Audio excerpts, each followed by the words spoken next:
Welcome back to my garage. Today we put some new tires, a new rim and spokes on the rear wheel of the Ender bike and a new tire for the front. Then we'll take it for a real test ride. Previously you saw me machining some parts for my actual engine builds. This is just a tangent, so that's my brute force engine. I started cutting off pieces from the frame to make room for that derby engine. I made a cardboard template, and here's the aluminium reel piece from that cardboard template. Mounted a radiator, made some brackets, really not so good fuel hose mount. Does work though. I rebuilt the clutch in the derby engine and I port matched it to the Metrakit cylinder I'm using, Metrakit Pro Race 4. Had to modify the exhaust flange to get the pipe to fit. Here I made a part a failed CNC'd part for the intake, and there's the not failed part. A fancy carb mounted, 40-degree float bowl. That rear wheel is complete shit. A cat came to visit. The bike was ready for a test ride. Well, not quite ready. I had to jack up the front with these spring spacers. And here you see me doing that. And we did a test ride, and that's where we left off. It's cold now. It's getting cold here in Norway. So that's why the heater is on. So excuse the noise. I really had to do something about that rear wheel. Now this is meant to be a death trap, but that wheel was just going to explode and destroy the bike. Like, there's no point in if it's going to be a death trap, at least it has to be a fun death trap. Making quick work of those spokes with the angle grinder.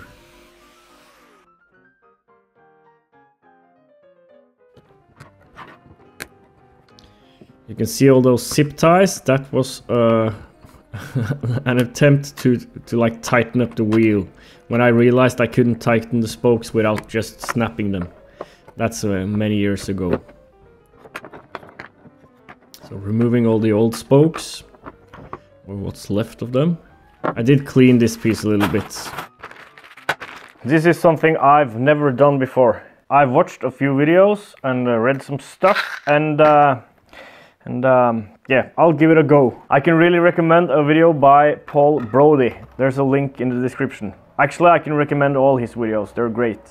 So go check out his channel. But he has a great video about wheel building. It's just quick and simple, and yeah, he's great at explaining stuff. Applying some copper paste as anti-seize to the spoke threads, and putting the first set of 8 spokes for one of the sides into the rim, and then the other set. I later realized I should have put in the opposite set of spokes for both sides, and had to like switch it up. It's no biggie. It's not that hard to build a wheel. You just follow a repeating pattern all the time, all around the wheel, and as long as you start at the right spot and don't skip a hole or anything, it's not hard at all. This was my first time, and it went just like it went well.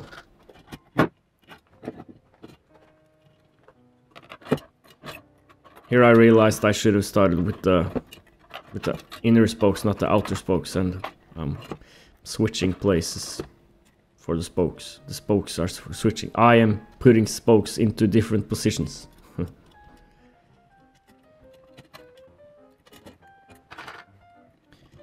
It's getting together.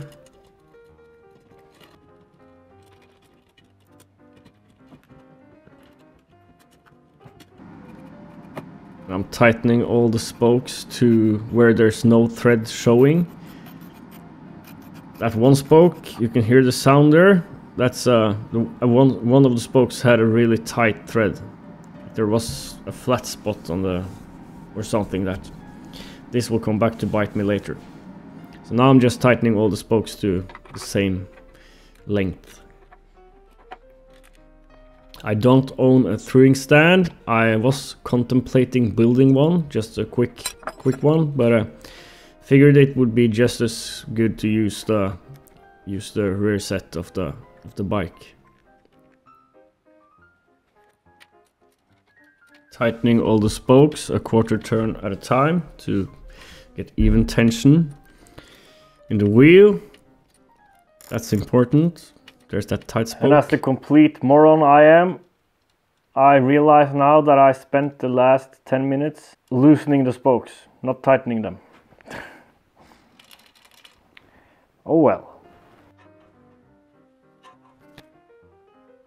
Marking high spots, and I'm tightening the spokes where I find a high spot. And I just keep doing that until there's no more high spots.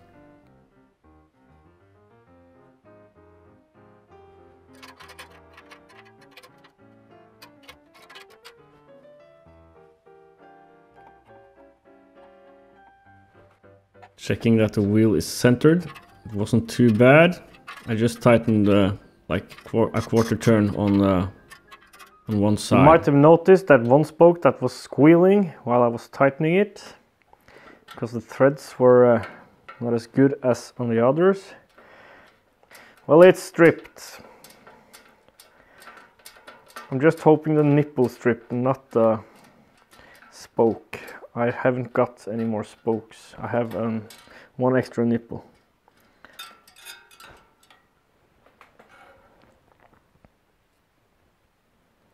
I haven't got a thread file for this small thread, so I'll have to figure out something. This is our last chance, this nipple.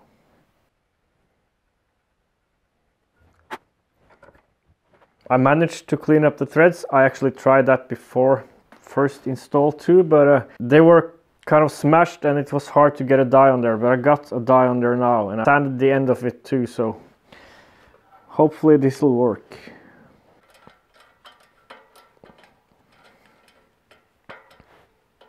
It's not bad at all now. That dip you see there, that's the weld. Can't get rid of that. Go back to doing the side and probably back to the up and down. Again, I'll just keep on switching between the two until I'm satisfied.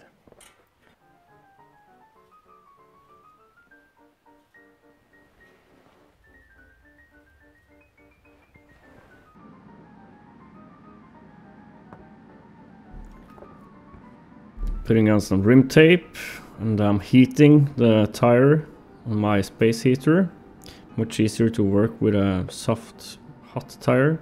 That's a big bucket of talcum powder. I've actually got another bucket.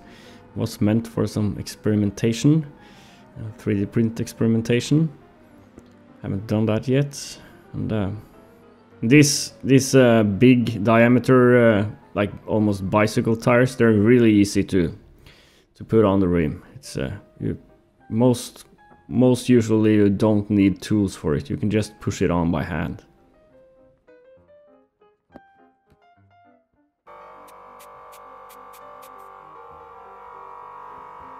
I'm running kind of low pressure, hoping the tires can make the bike a little bit less harsh. Remember, there's no suspension at all.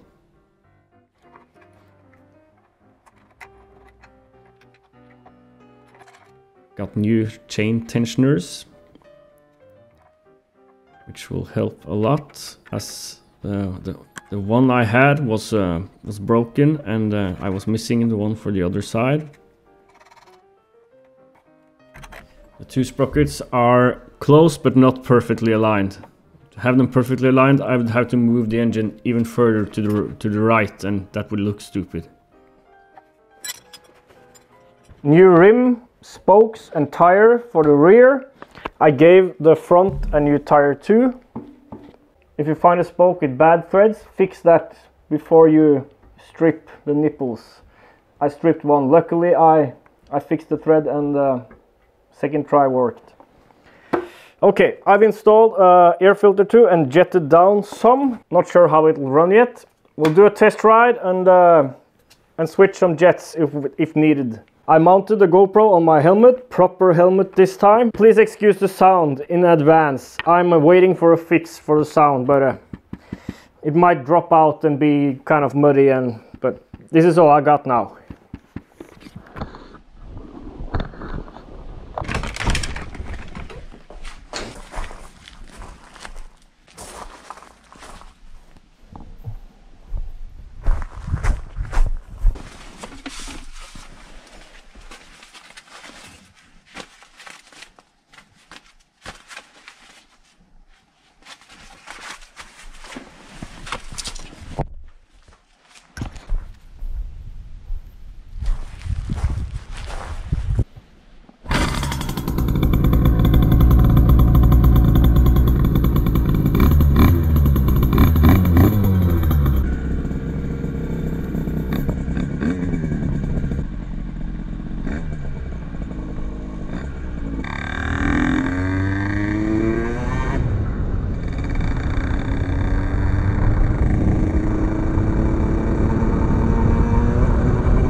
Apparently it doesn't like that air filter at all, so I just removed it and it ran better. The clutch was slipping a lot though. It might be the oil, there's slack in the cable so it's not always engaged. One thing though, this is a combined clutch and gear shifter. And it might be that I had it like that and you can see it can't fully disengage. We'll try again. Now with this in mind and with a little more slack in the cable.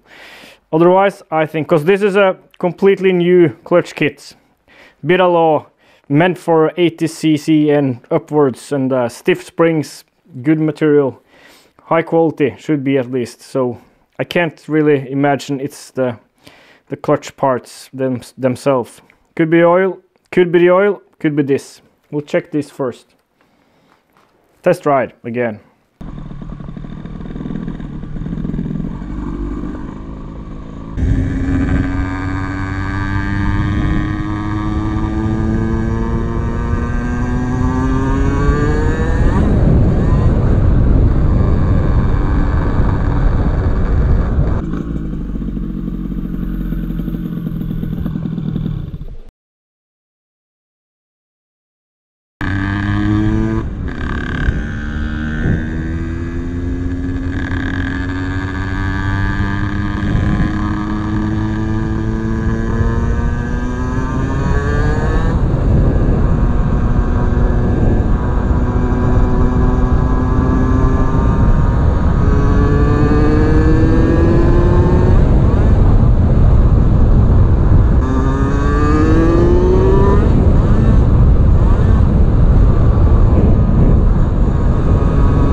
clutch is not slipping anymore, that is when I don't like put it into those spots where it sticks, then it will slip. So I'll have to do something about this, because I did that multiple times while testing. Still running far too lean now with the 115 jet and no filter. Find like a somewhat of a filter to put on there and then jet from there. Couldn't really give it full throttle, then it would bog and didn't sound too good. It rips like all hell. You really need to hold on when it enters the power band. It vibrates, like blurs your vision. But that's part of it, isn't it? With a bike like this. I promised my girlfriend I would start on dinner, and I'm running out of time. So later the same day, got dinner done in time. There's a couple of things we need to fix here. One of them I've already... Is this lid on? Yeah. There's some cork in here and it's leaking. I'm not gonna fix that now. I've already mounted a makeshift air filter. It's thinner than the blue one I had on there. See how that behaves. I really don't want to run it without the filter too much. For racing, I wouldn't use a filter. But then you're expected to rebuild the engine, or at least take it apart and inspect like all the time. This is not meant to be a race bike. We need to do something about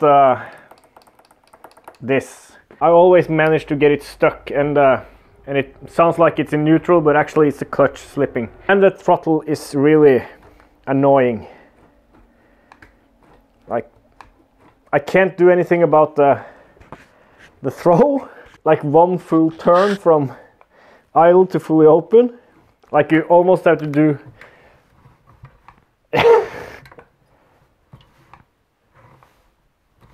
It's sticky. I'll see if I can sand down the bars a little bit and like lube it up better and just get it less sticky. I found my handlebar mount for an action cam, and I also found my old action cam. I watched the footage, and we're seeing mostly the front wheel, and hey, you know, you've seen it. This should give us a more perspective on where we're riding. Next test ride tomorrow for me, I'll bring a selection of jets and get it jetted properly. I was actually afraid of soft seizing there for a moment. Riding is fun though, especially with a bike like this. I don't do it often, and I kind of remembered how cool it is. Okay, let's get to work.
It's lean up top, but it's really rich in the mid-range, it seems. Quarter throttle to half throttle, maybe past half throttle. So I'll lower the needle, try with the main jet in there now with this filter, and we'll see where it's at. Needle is at second to lowest, or highest at richest. One from the richest setting. We'll set it at one from the leanest.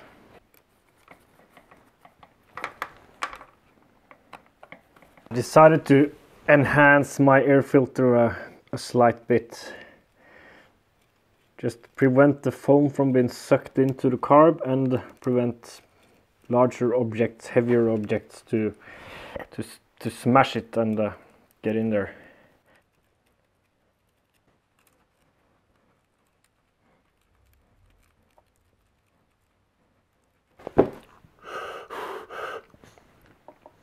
Not very effective, but better than nothing. Managed to put a small peg on this side too, which just barely clears the Kickstarter. And it's just a piece of 12mm threaded rod that goes straight through to the other side. So it's the same foot peg. It's a single foot peg for both sides. Could probably have a brace up to this mount, but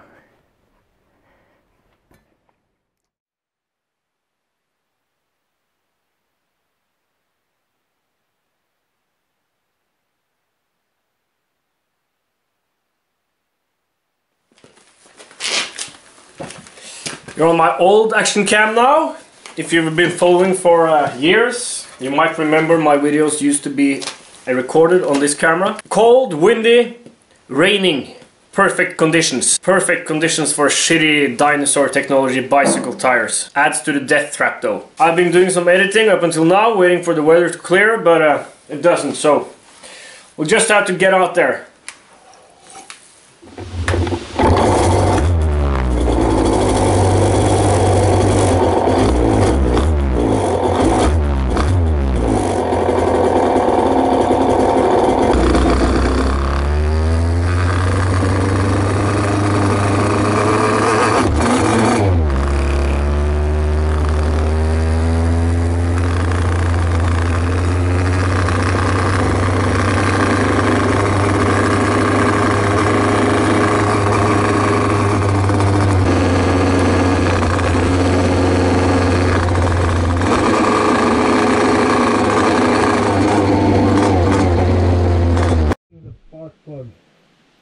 You probably can't hear me because of the terrible sound of that camera.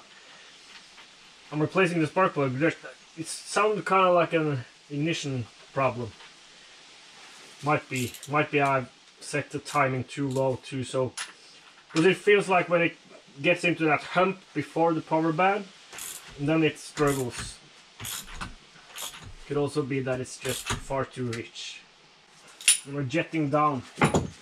This filter has such little area, so it's causing a lot of restriction.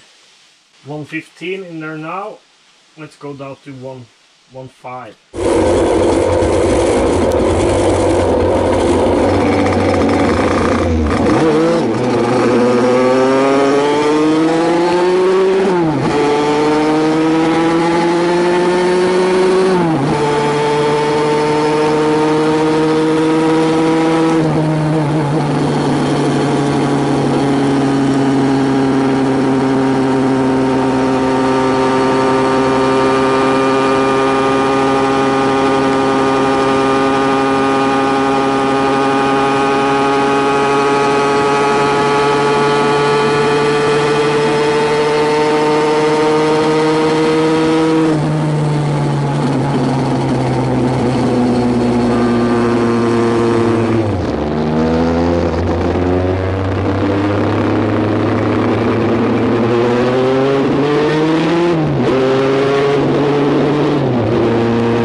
It rips and I'm wet.